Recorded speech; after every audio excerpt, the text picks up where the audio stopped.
அருமை தமிழர்களே, சிவகுமாரின் அன்பான வணக்கங்கள். நாம் சாப்பிடுகிற உணவை உலகம் முழுக்க ரெண்டாக பிரிப்பார்கள் இல்லையா? சைவ உணவு, அசைவ உணவு அப்படின்னு. ஆனால் ஒரு விஷயம் முக்கியமாக இந்த ஊட்டச்சத்து நிபுணர்கள் சொல்லுகிறார்கள். என்ன அப்படின்னா, நாம் சைவ உணவு சாப்பிட்றோமா அசைவ உணவு சாப்பிட்றோமான்றது கூட ரெண்டாம் பட்சம். நீங்கள் வெஜ்ஜா நான்வெஜ்ஜா அப்படிங்கிறது ரெண்டாவது. நீங்கள் சாப்பிட்றதுல எவ்வளவு தூரம் அது உடம்பில் செரிமானமாகி உங்கள் இரத்தத்தில் கலக்கிறது அப்படிங்கிறது தான் முக்கியமே தவிர, நீங்கள் எந்த வகையான சைவமா அசைவமான்றது ரெண்டாவது அப்படின்னு பிரிக்கிறாங்க.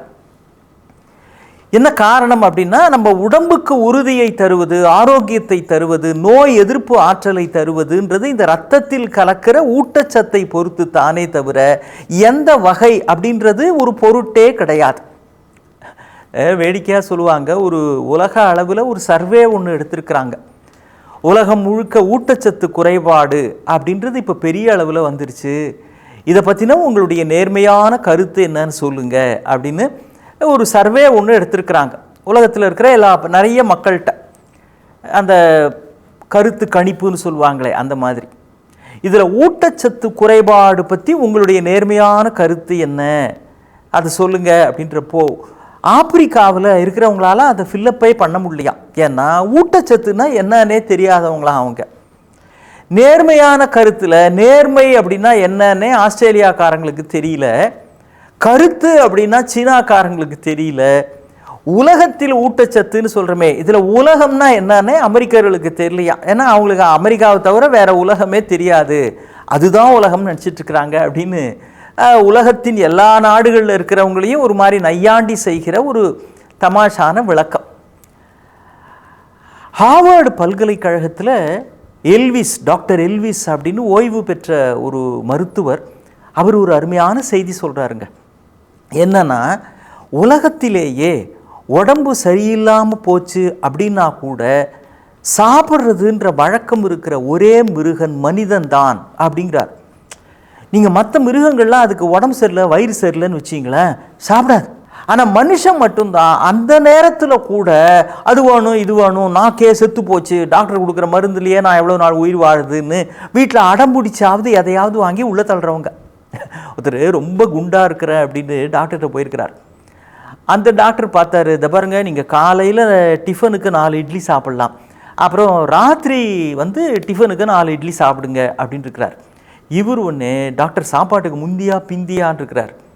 டாக்டர் பார்த்தாரு, யோ சாப்பாடே அதுதான் யா அப்படின்னு இருக்கிறார். அப்போ அந்த மாதிரி அந்த டாக்டர் ஒரு ப்ரிஸ்கிரிப்ஷன் இவர் கொடுக்குறார். அப்போ உலகத்தில் உடம்பு ஆரோக்கியமாக இருந்தாலும் இல்லைன்னாலும் தான் சாப்பிட்றத தெளிவாக இருக்கிறதுன்ற ஒரே மிருகம்னா மனுஷன். அதுவும் உடம்பு சரியில்லாமல் போச்சுன்னா, நீங்கள் பூனை பாருங்கள், பொதுவாக சாப்பிடும் நம்ம காலையை சுற்றி. நீங்கள் சிப்ஸு சாப்பிட்டீங்கன்னா அது உங்கள் வளர்ப்பு பூனையாக இருந்தீங்கன்னா உங்கள் கிட்டக்க நிற்கும்.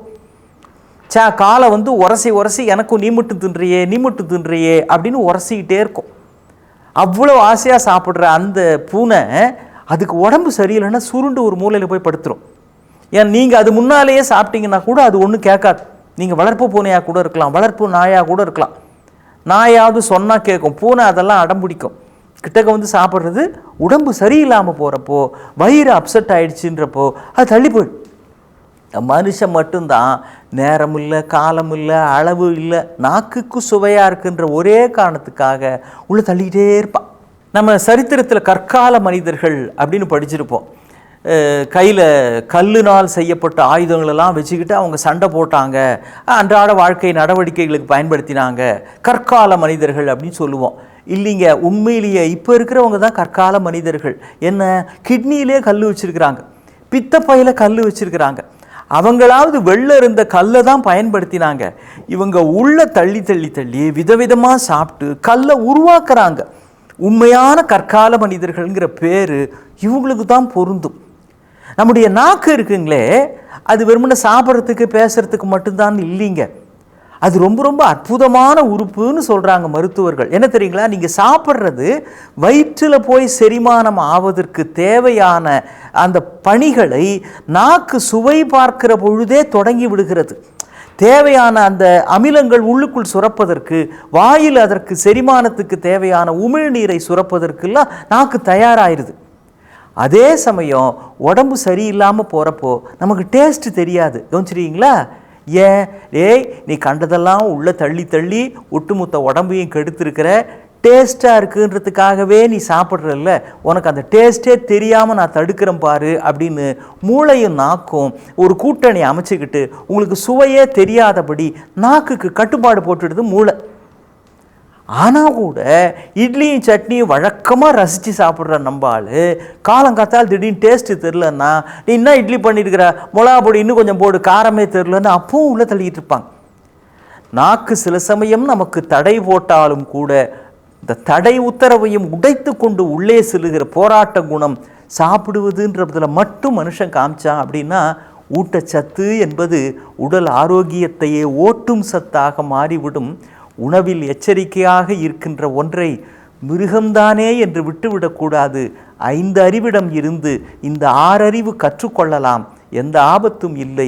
சொல்லப்போனால் மெய்ப்பொருள் காண்பது அறிவுன்னு வள்ளுவன் சொன்னது இதுக்கும் பொருந்தும்.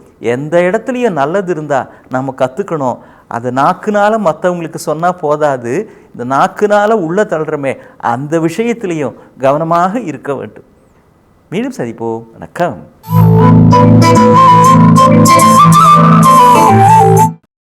இன்னும் பல வீடியோக்களை காண சன் லைஃப் சேனலை சப்ஸ்கிரைப் பண்ணுங்க.